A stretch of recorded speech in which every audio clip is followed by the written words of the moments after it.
teachings of Rabbi Ephraim Sprecher, Dean of Students at Diaspora Yeshiva on Mount Zion, Jerusalem. Okay, good afternoon. Yeshiva Leila Nishmat, Tzvi Dov, Ben Chaim Pesach, and Leila Nishmat, Abraham Ben Mordechai David. Leila Nishmato, and Leila Nishmat Moshe Mendel, Ben Sora Fredel. So we're talking about today Simchat Torah and Yizkor. Isn't it a strange combination? On a happy day of Simchat Torah, we say Yizkor. We remember our dearly departed, and we're supposed to be happy on Simchat Torah. So why of all days do we say Yizkor on Simchat Torah? That's the question. And we're also talking about Sukkot as well. What is Simchat Torah all about? Shemini Atzeret, Simchat Torah. Rashi quotes a beautiful medrash. God said, we spent such a wonderful week together. Now you pack your bags and ready to go. Don't leave yet. Parting is such sweet sorrow. Stay with me one more day. Hashem says, stay with me one more day. Kosh alai piridaschem. It is difficult for me to part from you. That's what God is telling the Jewish people. So therefore we have what? Shemini Atzeret, the 8th day. Hashem says, hang out, don't leave yet. But the question is, Shemini Atzeret is going to be over. The day will be over. So God will still make the same plea. What does God gain? Stay with me one day. I can't bear to part from you. Parting is such sweet sorrow. But Shemini Atzeret is going to be over. And then God will make the same plea, right? I mean, it looks like it's never ending. We have to go home sometime. So what's the answer? The answer is, why do we dance, kiss, and hug the Torah on Shemini Atzeret, Simchat Torah? There's any time to dance and celebrate the Torah, wouldn't it be Chag Shavuot? When we got the Torah. But no, only Shemini Atzeret do we kiss and hug and dance with the Torah. Madua v'lama? Because we dance with Hashem, we dance with the Torah. But why not on Shavuos, when God gave us the Torah? Because we're purified. Beautiful. But more than that, on Shavuos, Raphael, God doesn't make that plea. On Pesach, God doesn't make that plea, please stay with me, I can't bear to leave. 3 times a year, the Jew comes up to the Beis HaMikdash. Pesach, Shavuos, and Sukkot. The end of Pesach, God doesn't make the plea, stay with me, I can't bear to leave you. Shavuos, He doesn't make that plea. He only makes that plea at the end of Sukkot, like Raphael said, because we're nice and purified. We went through Rosh Hashanah, Aseret Yemei Tshuva, Yom HaKippurim. We're nice and purified, so God makes that plea, please don't leave me. So we dance with the Torah and kiss the Torah. This is our reply to Hashem. We're not leaving you. When we have the Torah, we have you. Joy lasts all year long. That's right. HaKadosh Baruch Hu, the word Anochi Hashem Elokech, the Gemara in Shabbos says, how do you say I in Hebrew? Ani. So how come the Torah says Anochi Hashem Elokecha? When God introduces Himself in the 10 Commandments, God knows Hebrew, right? He should say Ani. He says Anochi Hashem Elokecha. Why Anochi? So the Gemara in Shabbos 109 says Anochi is an acronym. NYPD or FBI or CIA. Ano Nafshi Tavit Yahavit. God says, I wrote my soul into the Torah. Yahavit, you have it. In Aramaic, Yahav means I give it to you. You have it, get it? You have it? So therefore, we kiss and hug and dance with the Torah on Shemini Atzeret. This is our reply to God's plea. God says, I can't bear our parting. So we said, Hashem, we're not parting. When we have the Torah, we have you. And therefore, every person gets an aliyah on Shemini Atzeret and not on Shavuos. You would think when we got the Torah, which is Shavuos, everybody should get an aliyah. But no, it's only Shemini Atzeret. Why? God says, Kosh alai piridaschem. He only says that on Shemini Atzeret, I can't bear to part from you. So we're saying, Hashem, we're not parting. Ya'amod, every single Jew on planet Earth gets an aliyah when? This is our personal reply. God, we're not leaving you. We're getting called to the Torah. When we have the Torah, we have you. Only you. Now, how does that fit in with Yizkor? Don't go away. But now we know why everybody gets an aliyah only on Shemini Atzeret, not on Shavuos, when we got the Torah, and why we kiss and hug and dance to the Torah on Shemini Atzeret. This is our reply. Hashem says we cannot bear to be apart. Hashem, we're not apart. When we have you, you wrote your soul into the Torah. That's what he says. Ano nafshik tavit yahavit. In Aramaic, yahavit means you have it. Get it? You have it? God says, I wrote my soul into the Torah. It's mind-boggling, and you have it. But how does that tie in with what? With Yizkor, right? What? Who says? I don't know, right? So Shemini Atzeret is sweet sorrow, right? It's a separate holiday. There's no sukkah, there's no lulav, there's no esrig, there's no shofar. That's all gone. But we always have Hashem. So therefore, for all the Yom Tovim, Ayisa Ach Sameach. The Torah says, Shemini Ach Sameach. What does Ach mean? Ach. Rashi says, L'rabot. David, we know Rashi contradicts himself. Rashi says, normally when it says the word Ach, it's a miut. It's a miut. It's a lessening. And here Rashi says, hello, Ach is L'rabot. Rashi, make up your mind. What's the answer? Ach usually is a miut. It's a miut. There is no more sukkah. There is no more lulav. No more esrik. No more shofar. No more Yom Kippur. But Yontiv Achron l'simcha. L'rabot. It's a miut. All the tangible symbols are gone. But what remains? God and the Torah. The eternal joy of being connected to Him. That's never ending. So Ach is a miut, because the other mitzvahs are gone. But it's a rabot, Rashi says, l'rabot. Yes, Yontiv Achron l'simcha. Because that joy remains forever. Sweet sorrow. So we want to cling to Hashem a little bit longer. Hashem wants us to remain with Him a little bit more. Our departure is difficult for Him. Hashem says, stay with me one more day. Bring it home. Take the Kedusha, the spiritual harvest. Sukkot is called Chag HaAsif. What does Chag HaAsif mean? Gathering what? Not just the crops. The spiritual harvest. All the mitzvahs that we harvest this entire month, bring it on home. Take it with you. Who said you can't take it with you? Take it with you into your daily routine after Yontif. And this same relationship also expresses ourselves during Yizkor. We're also saying to our dear departed ones, on Yizkor, on Shemini Atzeret, we're saying, remain with me one more day. Just like God pleads with us, remain with me one more day. We remember our dearly departed. Sweet sorrow, separating in such sweet sorrow. Remain with me one more day. We say Yizkor, that the continuing impact of our parents, the chesed that they left behind, their influence goes on and on. Thank you very much.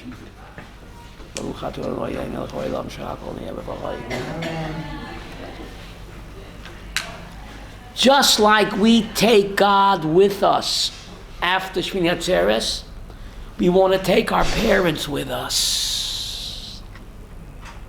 God is a heavenly parent. The Talmud in Kiddushin and Nida says every human being has three parents. Yes. Three. God, Father, and Mother. God supplies the soul, and the mama and the papa supply the body. So just like we take God with us all year, we want to take our human parents with us. Because the family bond is not broken with death. No. On and on, on and on. Their influence, their effects that they had on us and others around them, that continues to live beyond them. Their impact, their chesed. And that's the great part of the mitzvah, kibbut av v'eim. It goes on beyond the grave. I feel guilty. I didn't honor my parents enough. Who doesn't feel guilty? I don't have to feel guilty. Because the Riyah Kodesh explains that you can honor your parents beyond death. And that should make me very happy. Yes, on Shemini Atzeret, I remember my parents, that I'm honoring them, chanoch, beyond death. That should make me happy. Now, how do you honor your parents beyond death? And how do you know the mitzvah to honor them? We know all of the mitzvahs stop with death. How do you know Shemini Atzeret? How do you know Kibbutz Ve'aim goes on beyond death? So I'm glad you asked. The Riyah Kodesh says, if you look at the Ten Commandments, the mitzvah of Shabbat is next door to Kibbutz Ve'aim. Now we know, David, when two psukim are next door, they have to have a strong kesher. What in the world does Shabbat have to do with honoring parents in the Ten Commandments? Why are they next door? So the Riyah Kodesh explains, Shabbat is me'en olam haba. In Talmudic language, Shabbos is a symbol of what? Of olam haba. So the reason the Torah puts Shabbat next to Kibbutz Ve'aim, says the Ari, that even though your parents are no longer in the physical world, where are they, David? In the Shabbos world, the mitzvah to honor them, on and on and on. Now the question is, how do you honor them when they're in the Shabbos world? I'm glad you asked. So the Chayyim says something incredible. His idea, my words. How do you honor your parents in this world? You take them out to dinner. You take them to a Chinese restaurant, in 10 minutes they're hungry again. A lot of MSG. But even you take them to a nice restaurant, right, the meal wears off, Raphael, right? By having a good name. It's temporary. You visit them, they're happy. You leave them, they're sad. So any hana you give your parents in this world is only temporary, says the Chayyim, because this world by definition is what? Temporary. But when you honor them in Olam Haba by giving a shir in their memory, I'm honoring my parents right now much more than I ever could when they were alive. Because I visited them, they were happy. When I was about to leave, they say, you have to leave already? Do you have to leave already? I felt guilty. Chanoch, I don't have to feel guilty now. Because now I'm honoring them on a much higher level. Says the Chayyim, when you honor them with a shir, with kaddish, with tzedakah, or any mitzvah, it's not like a Chinese dinner. The hana that you're giving your father now, David, is eternal. The pleasure is eternal because olam haba is eternal and the soul is eternal. And you have to know that because mitzvah tzrichas kavana. Mitzvah tzrichas kavana. So we want to hold on to them a little bit longer and rededicate ourselves to their spiritual values, to reconnect to our glorious past heritage. If we do that, then the parting is not so painful. The bond to our loved ones is never broken, just like the bond to our heavenly parent is not broken. Our bond to our human parent is not broken. Just because they shed their bodysuit, Nachmanides says the kesher between parent and child is not broken just because the parents are in Olam Haba.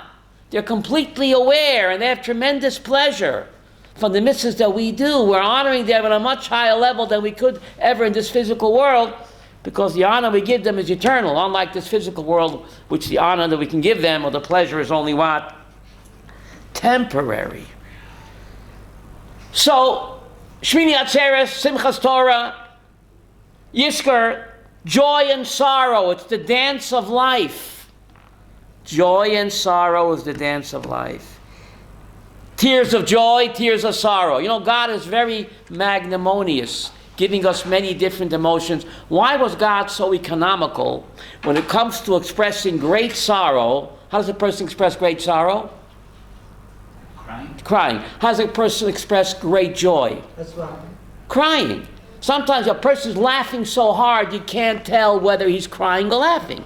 Right? I remember at the Concord Hotel, these comedians, the people were crying and you couldn't tell. They looked like they were crying. They were laughing from when Billy Crystal was on stage, 1986, I remember. People were literally crying with laughter. So God is so magnanimous with his emotions. How come here, David, he was economical? Why do we have to express great joy and great sorrow the same way with tears of crying? Tears. Why? To prove that what? It's all one. It's all one. Avi, you hear this? It's whether it's joy or God forbid sorrow is one address. And to prove that, God makes us express great joy and great sorrow in the identical same way with tears. That's the joy and sorrow, the dance of life. And the Talmud tells us, Yaakov Avinu lo met. is Zara b'chayim, afu b'chayim. People leave children behind that carry on their legacy. They never really die. Our parents are living on through us if we do the right thing. If we do the right thing.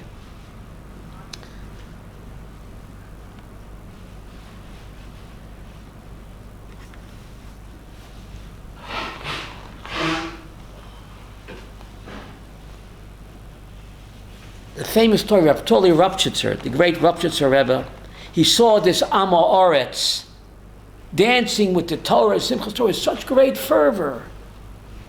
And he knew this guy's an Am Ha'aretz, he barely knows how to read Ivra. So the Rebbe asked him, Rebbe Yid, why are you dancing with the Torah so much? You never look into the Torah. You can hardly read Hebrew. He says, Rebbe, I'm surprised at you. If my brother has a simcha, shouldn't I rejoice? You're my brother, Rebbe. You're a great Torah scholar. So you're rejoicing. I'm your brother. Shouldn't I rejoice at your simcha, even though I don't study Torah, because I'm not capable? But you're my holy brother. When my brother has a simcha, shouldn't I rejoice? The Rebbe started to cry, said, excuse me, please, forgive me.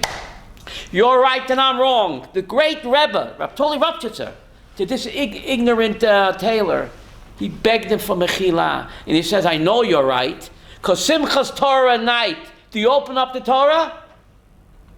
You don't open up the Torah. The Torah is closed, and everybody dances in the same circle. In a circle, everyone is equal. This the great Torah scholar and the great Am Ha'aretz. It's the same circle. In a circle, everyone is equal distance, and you don't open up the Torah Simchas Torah night. It's all about rejoicing with the Torah, even though you never studied it. Powerful word. The great rabbi admitted that he made a boo-boo. So joy and pain, the dance of life, yes, Simchas Torah, Yizkar, it's all part of the plan. It's part of the plan. Now the Rambam tells us that even though there's a mitzvah to rejoice on every Yom Tov, b'Sukkos there was a much greater mitzvah to rejoice. Why? Because Rabbi Yisrael said, because Sukkos were nice and cleansed. We went through a Rosh Hashanah, Aseret Yemei Tshuva, Yom Kippur. So we're expressing the joy of what? Of Tshuva. And therefore it's the most joyous holiday. The Torah says, Samachtem lifnei Hashem Elokeichem. You shall rejoice lifnei Hashem Elokeichem. Knowing that what? That God is always with us. That's the greatest joy. That's the greatest joy. Singing in the rain. Joy and pain, the dance of life. That's what it is, right? It's an amazing Rashi, Masechta Sukkah, page 51.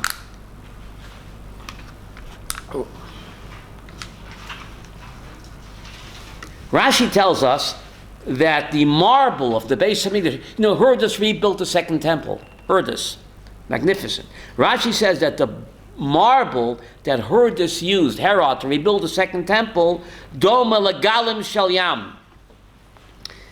They look like the waves of the sea, Rashi says. It was blue marble, blue-white marble that glistened in the sun. Josephus said it was magnificent. Why does Rashi have to tell me that the marble of the Beis Hamikdash resembled the waves of the ocean? What's the message? Why should I care? Rav Soloveitchik explains this Rashi incredible. The huge waves of the ocean rise to great heights. But then they what? They crash. Right? The waves are huge high, but they're going to crash. On Chag Sukkot, we also rise to great heights of Simcha. But after the Chag, we're going to crash.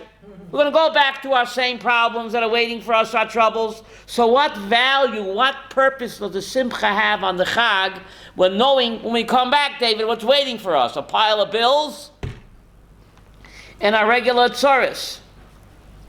So Rashi said, yes, they have value. Look at the waves of the Yam.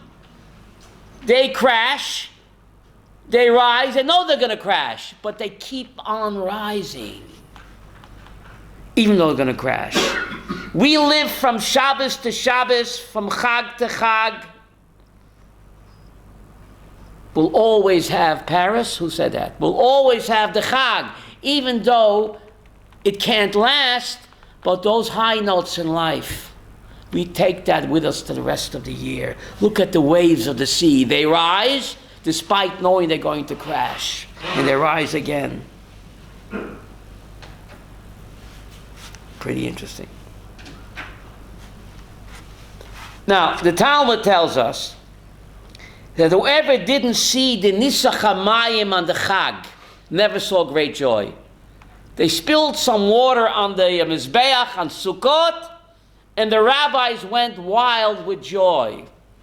What's the big deal? Take a pill and lie down. You take some water from the Mei Shiloach, and you spill it on the Mizbeach, and the rabbis went wild with joy. The Talmud says that the rabbis became like entertainers on the Ed Sullivan show. I'm not making this up.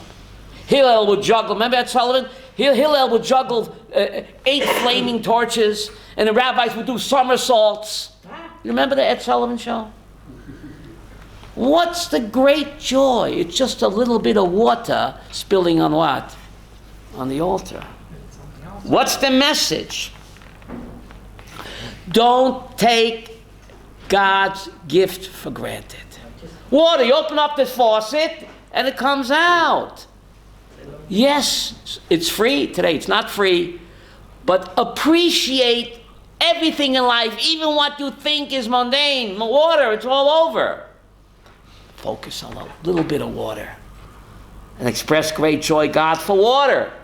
You have to thank God, not just for the big ticket items, but even for a glass of water, we have to thank Him.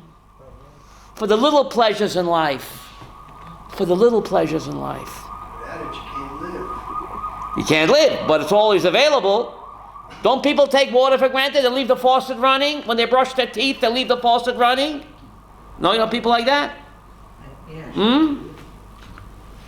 Focus on the small pleasures of life. Every gift Hashem gives us should not be taken for granted. That's one of the messages of the Nisach HaMayim on Chag Sukkot. So we talked about tears of joy, tears of sadness, expressed the same way, because you have to face both parts of life, joy and sorrow. So we say Yizkar and Yonta, and the great joy, we know that joy is tempered with sadness. That's life. Enjoy while you can, but you have to know it's not going to last. That's why you break a glass under the chuppah. Why do you break a glass? The same reason you say Yizkar on Simchat Torah Benyamin is the same reason you break a glass when under the wedding. Great joy, wedding, happiest day. You break a glass.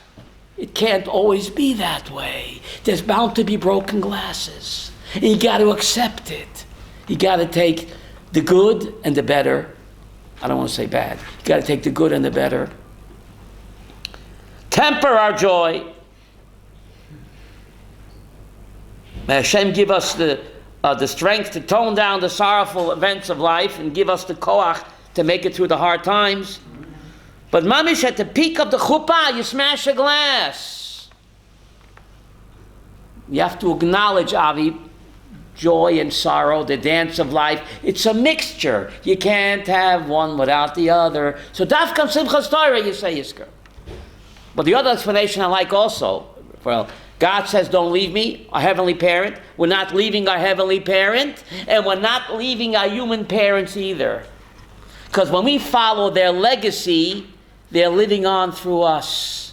So Hashem, I'm not leaving you, my heavenly parent, and I'm not really leaving my human parents in Olam Haba. Because I'm following in their footsteps, Daniel. I'm carrying on their legacy. Ma zaroi b'chayim, afu b'chayim. The Talmud says, Yaakov ino lo met. What do you mean lo met? Didn't they bury him? They made a coffin, they made a mummy out of him. But since he has children that are alive and carry on his legacy, so Yaakov says, I'm also alive. our parents live on through us. Their influence, the impact that they had on us and our Seviva continues to live beyond them. Their chesed, their role model, their example. What legacy will we leave for our children? Something to think about. Something to think about. Let's talk a little bit now about Simchat Torah. I mean Sukkot. We spoke about Simchat Torah. Go backwards. Sukkot. It's very strange. Every Friday night we mention Sukkot. You know that, David? Fros aleinu sukkah shalamecha. Friday night Ma'ariv, God spread on us the sukkah, the piece of your sukkah. Sukkah shalamecha. And then we end the bracha, haporas sukkah shalom aleinu. We mention in the Friday night davening every week, Fros aleinu sukkah shalamecha. Spread on your sukkah of peace. Haporas sukkah shalom aleinu. Sukkah shalamecha, sukkah shalom. Why do we mention a sukkah of peace every Friday night? What does it got to do with the Friday night Shabbos? What? Why does every Friday night we mention the sukkah of your peace? What does Shabbos got to do with what? With a sukkah. And what's it got to do with shalom? Beautiful. Kabbalah teaches us that a sukkah is a virtual Gan Eden. How come the Ishpizin don't come to my living room on Pesach, David? Having a nice Seder. Why can't they come to the living room, the Ishpizin? They're going to leave Gan Eden to come to my living room? Forget about it. But sukkah is a virtual Gan Eden. So they feel very much at home. Why? Sukkah is a virtual Gan Eden. Because that's where they are. That's where they are. My living room, they're not going to come. They're going to leave Gan Eden for my living room on the Seder, but the Sukkah, they come. It's a virtual Gan Eden. And Shabbos is also Men Olam Haba. So we mention Sukkah every Friday night by the davening, because just like Shabbos is Men Olam Haba, so is Sukkah. It's a good match. Sukkah is a virtual Olam Haba in the physical sense, and Shabbos is a virtual Olam Haba in the spiritual sense, and so it's a good match, so we mention Sukkah. But why mention Sukkah Shalomecha, Sukkah Shalom? So I understand Shabbos is like Sukkah, virtual Gan Eden, Olam Haba, but why stress the word Shalomecha, Shalom? What has Sukkah's got to do with Shalom? Sitting down, right? The halacha is that sleeping in a sukkah is more chamur than eating in a sukkah. Do you know that? The halacha says you want to have a snack, you can have a snack outside of the sukkah. But you can't even take a nap outside the sukkah. Chavi, hear me well. Sleeping in a sukkah is yota chamur. How do you say that in English? More severe. You can have milk and cookies, a snack, outside the sukkah. But you can't even take a drimmel. How do you say a drimmel? You can't even take a nap outside the sukkah. So sleeping in a sukkah is more chamor than what? So the Ramah wonders, why do a lot of Orthodox Jewish men ignore the mitzvah of sleeping in a sukkah? Chabad, they can't sleep in a sukkah. 1 minute, okay, that's but the halacha says you have to sleep in a sukkah. So the Ramah wonders, the great Ashkenazi Posek wonders, David, why did we reject this? It's more important to sleep in a sukkah than what? Than eat. Hello? So how come Chabad, not just Chabad, a lot of nice Orthodox Frumma people do not sleep in the sukkah? Why? You sitting down? Says the Ramah. Sukkah is ish ve'ishta. Even though a woman is potter from sitting in a sukkah because it's time bound, but you must be with your wife on Yontif Sukkos. She's exempt, but you have to be in the sukkah ish ve'ishta. So just like every night you sleep in the same bedroom with your wife, Sukkos you have to be in the same room with your wife. And if you don't have a private sukkah, it's not tsenua. You hear? She's going to come join you in a nightgown in the sukkah. But according to Ramah, that's the reason we don't sleep in a sukkah. Shalom bayis trumps halacha. excuse my pun, Shalom Bayis trumps halacha. This is not me, this is the Ramah Shulchan Aruch, David. He wonders why we ignore sleeping in a sukkah. He says a sukkah, you have to be with your wife. You have to please her, like any yontif. And if you don't have a private sukkah, and even if you do, maybe it's people, it's not tsunua to have your wife come join you in the sukkah. And that's why you're exempt from sleeping in a sukkah. So shalom bayis is even more important than halacha. So says the Ramah. It's mind-boggling. And therefore, sukkah shalom. Which shalom? Shalom bayis. Sukkah is meant to express shalom bayis. That trumps the halacha of sleeping in a sukkah. So says the Holy Ramah, the chief Ashkenazi posek. Because even though your wife is exempt at the time bar mitzvah, but you have to be with her. You can't leave her on yontif. If she's willing to join you and there's nobody around, fine, but maybe it's not so modest, not so tsunua, and therefore you should not leave the bedroom and stay with your wife on sukkahs. So says the Holy Ramah. It's unbelievable how halacha values shalom bayis. And therefore we mention Sukkot Shalomecha, Sukkot Shalom over and over again. Now, Amos tells us in chapter 9, Bayom Ahu, on that day when Mashiach comes, I will raise up the fallen sukkah of King David. Why is the third temple called a sukkah? Sukkah is a frail little hut, Chava. Why does Amos chapter 9 refer to the Bayis Shlishi as a sukkah? Why not a palace? Not an armon. A sukkah represents the Anane HaKovod, doesn't we say? The magic clouds from heaven. And the third temple, according to Rashi, will also come from heaven. So therefore, the third temple is called a sukkah, because the sukkah represents what? Anane HaKovod min HaShamayim. And the third temple, according to Rashi and Tosas, will also come from what? Shamayim. And therefore, Amos calls the third temple what? A sukkah. It'll be supernatural, like the Anane HaKovod were. Clouds from heaven. Wow. That's pretty interesting.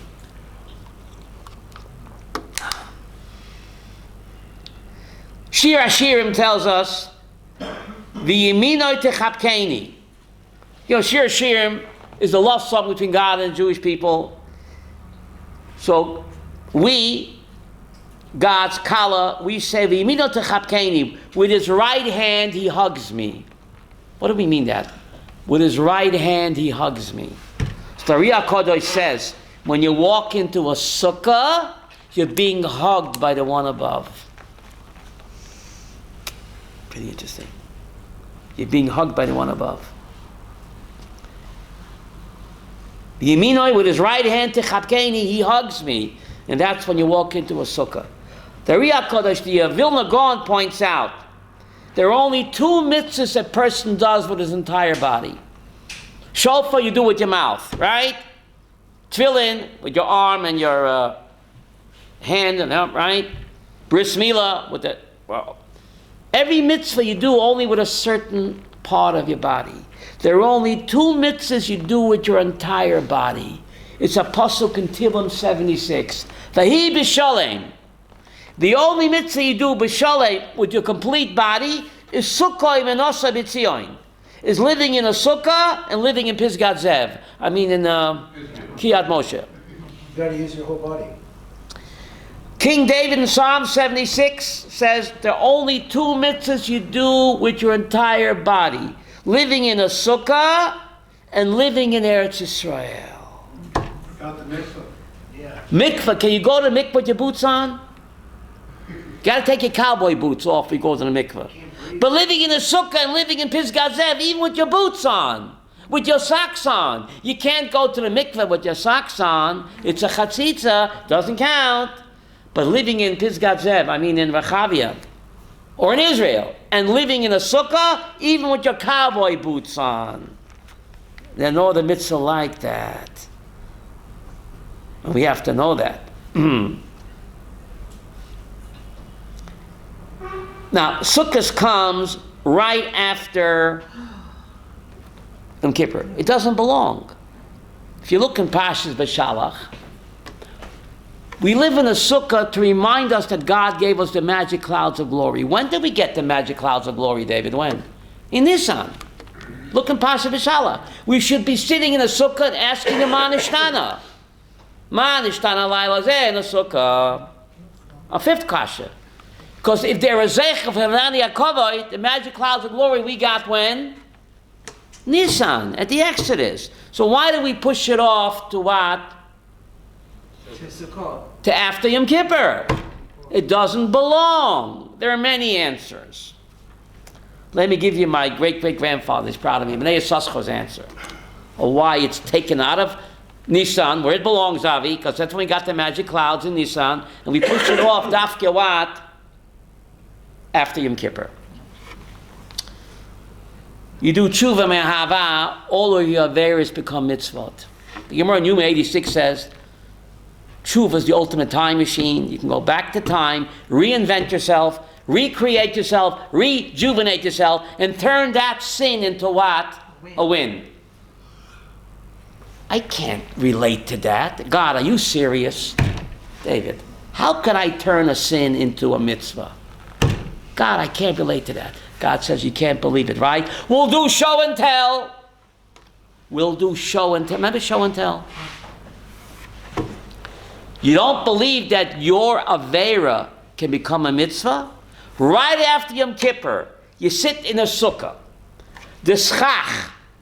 The schach represents the Ananei HaKovod, the magic clouds of God's personal touch. What do you use for schach? If you'd ask me, David, I would use what?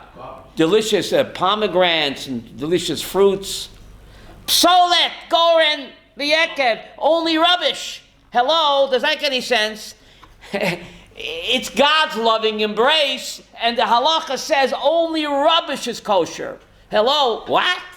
Psolet, goren, v'yekev. David, why not fancy fruits and veggies? Right, pomegranates and grapes, that's not good. It's dafke the rubbish. The sukkah is only kosher if you use rubbish. Why? Does it make any sense? God says, look how much I love you. It's hard for you to fathom that you can take your rubbish and recycle it into a mitzvah. What business is God in? The recycling business. God says, you don't believe you can recycle your sin to a mitzvah? You don't believe it? Right after Yom Kippur, we're going to do show and tell. What's a tangible symbol that my rubbish is now a mitzvah? The schach. You have to use rubbish. That rubbish is now all the way Ananei HaKavod. That's a tangible symbol that my tshuva on Yom Kippur, what? Worked. And it worked all the way to recycling my rubbish avera to a mitzvah. And therefore we sit in the sukkah only after Yom Kippur. It's a tangible physical symbol that Yom Kippur worked. Look at the schach. I am that schach. My rubbish is now recycled all the way up to the Shekhinah. That's pretty mind-boggling. How much Hashem loves us. That's how much God loves us. And therefore Sukkot comes after Yom Kippur and not in Nisan, and therefore we have to use psolet, which actually means rubbish, and that's the only thing you use for schach, not fancy what? Fruit that you would think. Now, we have Shiva Ashpizin, they come. 7 guests come, right, into the sukkah? They don't come on Pesach. Right. What do they want my living room for? They're in the Holy Gan Eden. But Sukkot is a virtual Gan Eden. Why 7, David? How many clouds of glory were there? Rashi tells us in Pashas Ba'aloischa, there were Shiva Ananim. The Jewish people surrounded by 7 clouds of glory, 1 for each of the 7 Ishpizin. For the Areach Kavod, how do you say Areach Kavod in English? For the guest of honor. So there were 7 clouds of glory to welcome what? The 7 Ishpizin into our home. Into our sukkah, not our home. And therefore Sukkot is the only Chag called Zaman Simchatenu. All Chagim, you have to have joy. But Sukkot is the most joy because we recycled our Averis into mitzvot. Pesach and Shavuos, we were passive. The goal of Rosh Hashanah Yom Kippur is to attain the Simcha of Sukkot. That's pretty amazing. Now, why do you make the bracha on the lulav for? We say bench and esrog, but the bracha is made on what? On the lulav. The bracha is made, there are 4 species. Why do we choose to make the bracha on the lulav? Why? Because it's the longest. What? Why dafka on the lulav? Rav Soloveitchik explains something amazing. The 4 species represent the 4 categories of Jews. You know that? Just like the 4 sons at Pesach. The esrog is the tzaddik gomer. The arava has no tam, no reach. He's like the rasha. God needs all type of Jews, even the rasha. The incense, 11 herbs and spices, 10 smell delicious, 1 had a foul odor. That represents the Rishayim. But if that foul odor was not in the mix, the entire incense is invalid. And the Kohen is chayiv misa b'dei shemayim.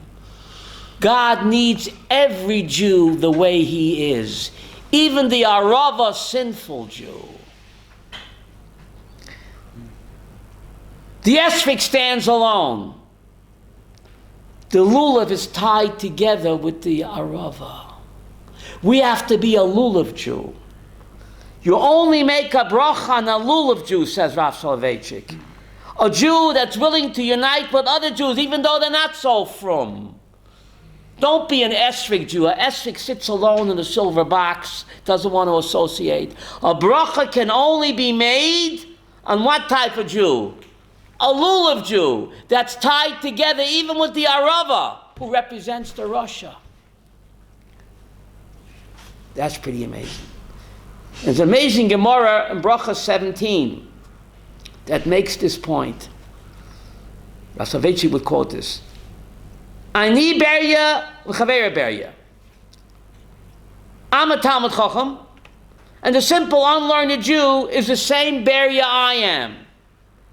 The same Tzelem Elokim, the same Chelik Elohai Mimal.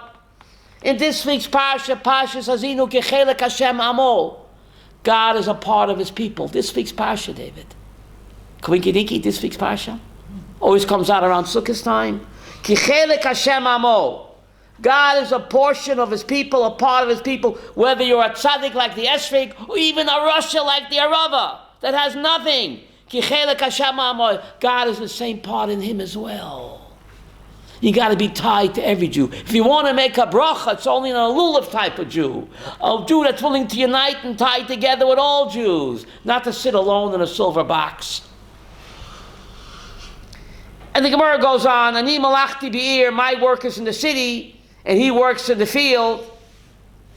The farmer, the salesperson, the computer programmer, is a Torah scholar better than them? No. Echot hamarbe ve'echot hamamit. Person can be a great Torah scholar, and the other guy knows very little. Echot hamarbe ve'echot hamamit. Whether you know a lot or you know a little, what's the most important? Shechaven liba l'shem shemayim. You do the best you can, only for Hashem's sake. Derech eretz kodma laTorah. To give honor to every Jew, even an arava Jew. Lulav is tied to the arava. The esrog sits alone. Don't bother me in a silver box wrapped up in flax. You can't make a bracha on a Jew like that. You only make a bracha on a lulav Jew. And Rav Soloveitchik said the word lulav is an acronym, lo lev. To him there is heart. You gotta have heart, lo lev. Lulav is an acronym, lo lev. To him there's heart. The esrog sits alone in a silver box, thinks he's better and holy than everybody else. But the lulav, you gotta have heart and unite with all Jews. As we said, the Gemara in Krisos tells us that 11 herbs and spices. One of them had to have a foul odor that represents the wicked Jews. But if they're not in the mix, the whole incense service is invalid, and the Kohen is liable to a heavenly death penalty. That's pretty amazing. So what about the Erev Rav? I'm not talking about the Erev Rav. I'm talking about real Jews. The Erev Rav were phony Jews. We're talking about real Jews. The Erev Rav were phony converts. We're talking about a real, sincere Jew who's sinful. He'll do tshuva, hopefully. We say, "L'kachtem lechem b'yom harishon." You shall take on the first day. So the Medrash says it's not the first day, David. It's the 15th day. You're mixing me up. Do you take the lulav on the first day? You take it on the 15th day. So the Medrash makes a very cryptic comment. Rishon lecheshbon avonot. It's not the first day. It's the 15th day of the month, but it's the first day, Yiddish Billah, when God starts counting sins. What does that mean? Very strange. In other words, after Yom Kippur, you're nice and clean. The 4 days of Yom Kippur and Sukkot, you ain't got time to sin. You're too busy running around with the Sukkah, Lulav, and Esrog. So Sukkot's morning, it's the first day of the new year when God begins what? Counting sins. What are you telling me? Maybe I won't sin until Shemini Atzeret. Maybe I won't sin until Hanukkah. What are you telling me? It's the first day where the meter, how do you say, the sin meter begins ticking. Remember, Timex takes a licking, keeps on ticking. The sin meter keeps ticking. Begins ticking on the first day of Sukkot. Does it make any sense? Maybe I won't sin until the 5th day of Sukkot. What does the Medrash mean? It's the first day for the cheshbon of sins. Does it make any sense? Does it? You're accountable. But maybe I won't sin until Shana Rabbah. Well, what are you telling me, Medrash? The first day when God begins counting sins. I'm not going to sin until the 6th day. Maybe I won't sin until Hanukkah. The potential is there. But does it... You hear the question? Why not the 2nd day? Why begin the meter to tick on the first day of Sukkot? So by B'nai Yissaschar, my great-great-grandpappy is proud of me now. Doesn't mean that. No. You went through the avodah of Rosh Hashanah and Yom Kippur. So much tshuva. But that's tshuva me'yirah. Tshuva me'yirah, the sin doesn't turn into a wind. It's just covered up. But the joy and the love of these 4 days after Yom Kippur until Sukkah, look at the joy in every Jew's face. The enthusiasm of buying a lulav and esrog and building a sukkah. There's so much love and joy there. That's tshuva me'ahava. So those sins have now been what? Recycled. On Sukkah's morning when I sit in the sukkah, Benjamin, bring it on home. Rishon lecheshbon avonot. Not for the new year. No, I'm not going to sin until Hanukkah. Maybe not even until what? Tu B'Av. Rishon lecheshbon avonot means, my grandpappy says, all those sins from last year have now been rejuvenated. Now I want them back, because right now they're what? They're mitzvahs. You don't believe it? Look at the schach. Look at the garbage. You're using rubbish to represent God's loving embrace? Yes. How much God loves me, tangible symbol. But Yom Kippur, I did tshuva because I'm afraid. Yoim Adin. Now the fear is gone. What's left, David? Only love and joy. Look at everybody's face, how it's shining with the mitzvah of sukkah and lulav and esrog and shopping for yontif. That's tshuva mehava. So now, these 4 days, I have recycled my sins, Chava. Now they're mitzvos. I'll take them back. Rishon lecheshbon avonot, not for the new year, Raphael, but what? They've been recycled. See, God and us are in the recycling business. Or the rejuvenation business. That's something that Sukkot is a little bit about. Any questions? Yes. What's the significance of the Hashanahs and then Hoshana Rabbah in terms of all wrapping up all this stuff and tying it up and Hoshana Rabbah. You put away the lulav and the esrog, and what do you hold on to? The arava. The arava represents the Jew that has nothing. So Hoshana Rabbah, what are you holding on to that for? You don't make any sense? There's still hope. Beautiful. Still hope, yeah. The Arava represents the Jew that has nothing, no time, no smell, nothing. Dafka Hoshana Rabbah, when it's the cycle of Judgment Day, there's hope even for the Arava Jew. We put away the fancy Esrik Jew, the tzaddik. But God loves every Jew, even the Arava Jew. Now let's think. When a parent has a lot of kids, let's think. And a lot of the kids that are Beseder and the one that's not Beseder, who does the father think about most? The kid that's not Beseder. If the kid is Beseder, he can take care of himself. But a father's heart goes out to that kid that's not Beseder. God is our loving parent. And He loves every Jew, even the Arava Jew. And His heart is dafki with the Arava Jew. He's my child as well. I can't abandon him. I love him. He's my child. We're all chelik Elohai mimal, ki chelik Hashem amo. This week's parsha. Even the Arava Jew. So dafka Hoshana Rabbah. When the judgment ends, according to the Zohar, you put away everything and you hold on to the Arava. Because every Jew is dear and precious to God. Even the Arava Jew. You don't give up on any Jew. You don't give up on any Jew. For more of Rabbi Sprecher's teachings, visit rabbisprecher.com.